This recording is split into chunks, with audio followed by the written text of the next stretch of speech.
Na primeira carta de Samuel, no capítulo 1, conta a história de Ana. Ana, a esposa de Eucana, a mãe de Samuel. No capítulo 1 da primeira carta de Samuel, quer colocar para mim? 1 Samuel, capítulo 1, tudo primeiro. Havia certo homem de Ramataim, olha que nome bonito para dar um filho, irmão, e Zutifa também lá. De Ramataim, Zufita, dos montes de Efraim, olha, 3 nomes de filho bonito. Chamado Eucana, agora piorou, filho de Jeroão, neto de Eliú e bisneto de Tou, filho de Efraim. Irmão, não põe esse nome em filho não, a criança vai ficar com raiva de ti, tá? Vamos lá. Tá, ele está falando quem é o cara. Ele tinha 2 mulheres, uma se chamava Ana e a outra Penina. Penina tinha filhos, Ana porém não tinha. Todos os anos esse homem subia de sua casa a Siló para adorar e sacrificar ao Senhor dos Exércitos. Lá, Ofni e Finéias, os 2 filhos de Eli, eram sacerdotes do Senhor. No dia em que Eucana oferecia sacrifícios, dava porções à sua mulher Penina e a todos os filhos e filhas dela. Mas a Ana dava uma porção dupla, porque a amava, apesar de o Senhor tê-la deixado estéril. E porque o Senhor a tinha deixado estéril, sua rival a provocava continuamente a fim de irritá-la. Isso acontecia ano após ano. Sempre que Ana subia à casa do Senhor, sua rival a provocava, e ela chorava e não comia. Eucana, seu marido, lhe perguntava: Ana, por que você está chorando? Por que não come? Por que está triste? Será que eu não sou melhor para você do que 10 filhos? Certa vez, quando terminou de comer e beber em Siló, estando o sacerdote Eli sentado numa cadeira junto à entrada do santuário do Senhor, Ana se levantou e com a alma amargurada chorou muito e orou ao Senhor.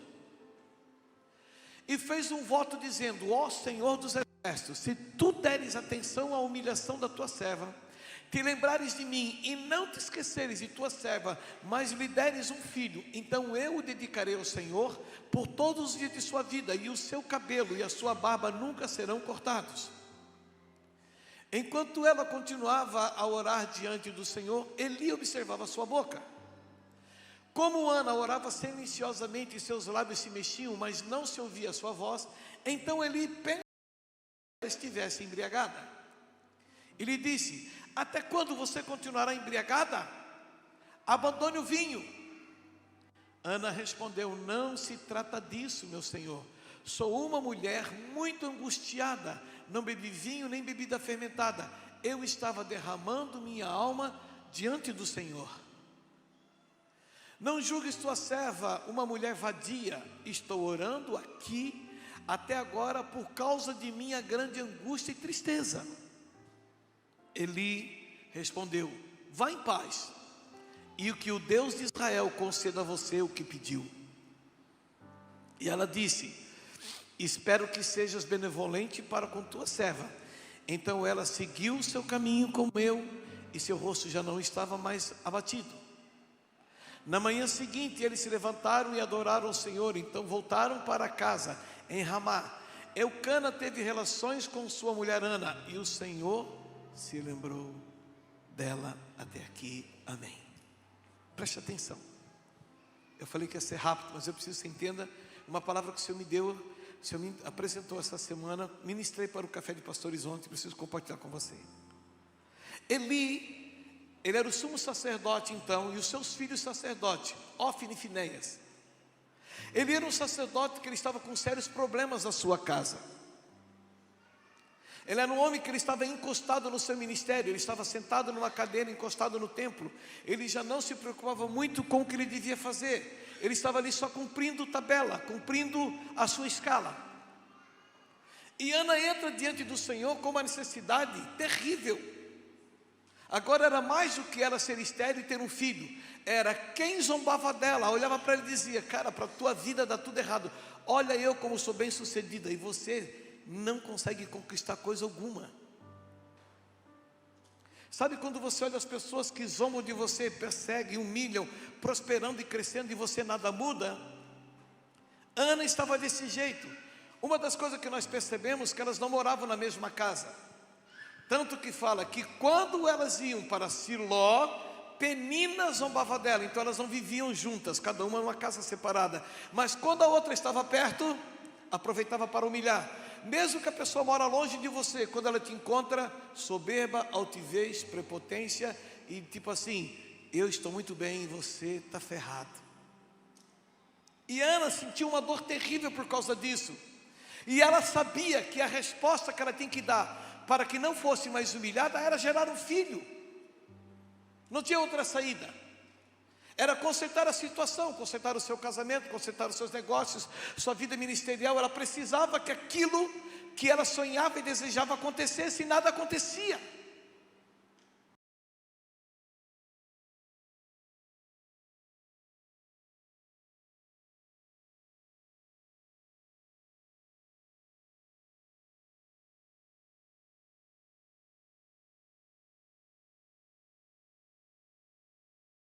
E ela só ia ali, lá sentadinha na cadeira, só observando ela.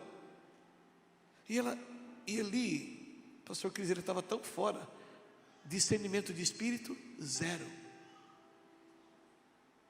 Ele estava sem discernimento de espírito. Ele era o sumo sacerdote, mas ele tinha perdido a comunhão. E quando ele olha para Ana, e Ana apresenta a Deus a sua necessidade, e faz um voto com Deus: essa criança será tua.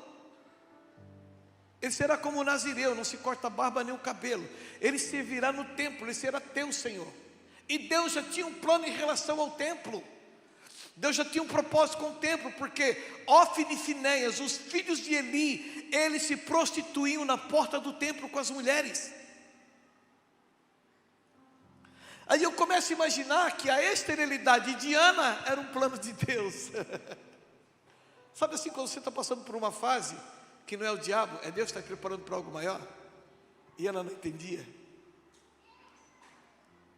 E Ana não entendia, mas ela estava vivendo aquilo de forma angustiante, porque é difícil viver o processo, mas precisamos entender o propósito. Quando Ana entendeu o propósito, tá bom, Senhor, eu me desarmo e eu relaxo, tu me dá um filho, eu te devolvo, mas eu não quero mais viver nessa humilhação. Quando ela entendeu o propósito da sua esterilidade, que não era ela ter um filho para ela, era um filho para Deus, e aquele filho que ela entregasse para Deus resolveria o problema dela de humilhação com Penina, ela aceitou. O legal é que depois que ela entrega Samuel no templo, ela teve mais uma renca de filho, eu acho que 5 ou 6. O problema dela com Deus não era esterilidade, o problema dela com Deus era entender o propósito pelo qual ela estava passando por aquele deserto. Enquanto ela não entendeu, nada aconteceu. Agora o fantástico disso tudo é Ana dentro do templo chorando. O sumo sacerdote olha de longe. Irmãos, ele tinha uma unção sobre ele. Ele era uma autoridade constituída por Deus. Ainda que ele estava sem discernimento de espírito, estava com sérios problemas na casa dele, com seus 2 filhos que eram sacerdotes, ele havia uma unção. Nele havia uma unção. É igual Davi quando Jonathan disse: mata Saul. Ele disse: é louco, longe de mim tocar no ungido do Senhor. E Saul era um homem ungido por Deus, mas totalmente fora da presença de Deus, e havia uma unção sobre ele, não dá para se tocar. E quando Eli fala para ela que Deus conceda segundo o desejo do teu coração, ele não foi profeta no sentido de dizer: eis que o Senhor me mostrou que você chora por um filho, e hoje Deus abre a tua madre e você vai conceber. Não, ele só diz assim: que Deus conceda, porque ele sofre uma vergonha quando ele diz: mulher, até quando vai ficar bêbada? Parece uma vadia de manhã cedo no templo. Parece que passou a noite toda bebendo, enchendo a cara, e agora vem para o templo. Que vergonha, o templo não é lugar de bêbado. E ela disse: não, Senhor, eu não estou bêbada. Ele, discernimento de espírito zero, mas ele era uma autoridade. Eu estou aqui por causa das muitas tristezas do meu coração. Ela nem abriu para ele a situação dela, não pediu uma oração para o pastor, não pediu uma oração para o profeta. Ela só disse: eu preciso de uma palavra, eu estou angustiada. E ele diz: que Deus conceda segundo o teu coração. Sabe o que ela fez quando ele falou isso? Ela aqui, ó. Ela tinha um ouvido profético. Sabe das vezes que eu já preguei nessa casa? Tudo que nós precisamos é de uma palavra. Quando um homem ou uma mulher tem uma palavra de Deus, você tem que se apegar. Porque uma palavra liberada por Deus, ela não torna vazia. Antes ela cumpre o propósito pelo qual ela foi liberada. Está escrito na Bíblia. Ana, quando entende que aquele homem era a autoridade espiritual de Israel, e ele diz: Deus concede o desejo do teu coração, virou uma chave dentro dela. A primeira coisa quando ela fez, que voltou para casa, ela diz: eu preciso ter relações sexuais contigo. Porque hoje eu volto de Jerusalém com uma palavra. Eu decido ter um filho, porque eu tenho uma palavra. Ela olhou para ele e disse assim: que tem misericórdia da tua filha, assim, por favor, a palavra que tu disse, que ela se cumpra. Vai para casa, pode ir para casa. E ali ela gera um filho, porque quando ele libera, ela pega. No livro de Hebreus, no capítulo 4, no versículo 1, está escrito assim. Já li esse texto várias vezes aqui, e eu preciso ler de novo para poder fechar essa palavra. Hebreus capítulo 4, versículo 1. Se puder colocar para mim, eu agradeço. Presta atenção.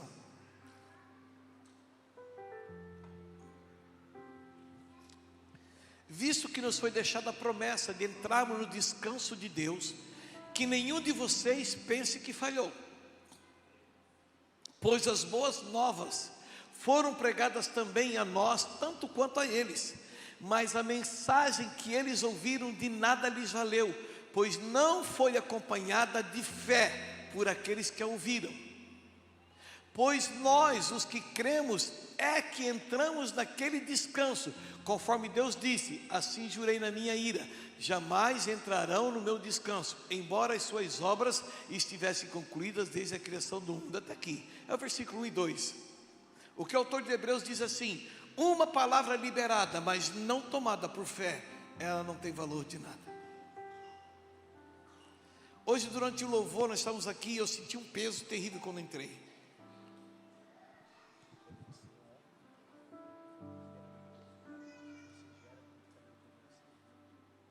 Uau, verdade.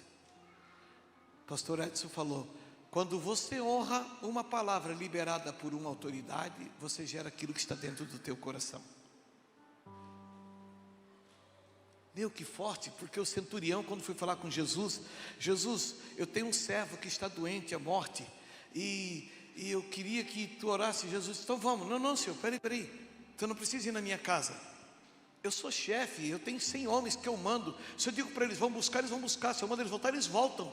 Tu não precisa ir, uma palavra tua e o meu servo será curado. Jesus olhou para o cara, para o romano, e disse assim: pode ir que teu servo está curado. Obrigado, Senhor. Ele honrou a palavra do Senhor, ele tomou posse daquela palavra, chegou em casa, o seu servo estava curado. Quando você honra a palavra de uma autoridade que está no seu coração, vai acontecer. Meu Deus, que forte. Estava um peso, uma batalha quando eu subi no púlpito. Eu sei que o Alan estava enfrentando isso aqui no louvor. Pastor Edson se moveu e disse: filho, unge os 4 cantos. Ele foi ungir os 4 cantos do templo. Que batalha espiritual é essa, Senhor? Quando eu comecei a adorar, o Espírito Santo de Deus falou assim: eu estou lhe fazendo sentir o coração de muitos filhos meus que estão aqui hoje angustiados. A alma está angustiada, esperando algo acontecer e não está acontecendo. E eu hoje quero destravar a vida deles do que está pesando, do que não acontece. E eu, uau, o que eu faço? E o Espírito Santo de Deus ministrando, ele disse: chame eles à frente e orem por eles, eu vou mudar a história. Essa foi a palavra. Agora, se você não tomar posse dessa palavra, se você não crer no que foi liberado, provavelmente você não vai viver o propósito.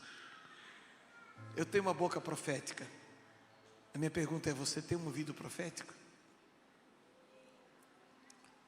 Eu sei que o que eu falo, o que eu libero diante do Senhor são decretos. Eu tenho certeza disso. O problema é quando você não toma posse da palavra, você não crê. Se o pastor falou porque gosta de mim, o pastor falou porque... Não tem nada a ver com isso, tem a ver com propósito. Quando eu libero uma palavra, tem um propósito. E por favor, não estou me colocando acima de ninguém, nem como a última bolacha do pacote, porque eu sei que existem muitos profetas sobre a terra e dentro dessa casa. Mas nessa casa eu sou autoridade. E o Senhor falou: chame-os à frente que eu estou virando a chave e mudando a história. E eu sei que Deus mudou a história. Amém?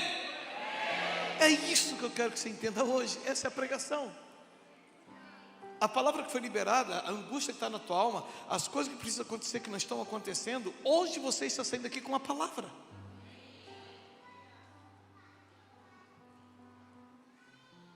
Sabe um filho, quando ele diz: pai, eu quero uma bicicleta no Natal. E o pai diz: tá bom, filho, no Natal eu te dou uma bicicleta. Acabou, cara. Ele vai esperar a bicicleta, porque ele tem uma palavra. E se você não der, o teu filho vai se decepcionar. E você pode falhar como um pai humano que você é. Agora Deus, não vai rolar. Ele não vai falhar. Você crê? Você creu?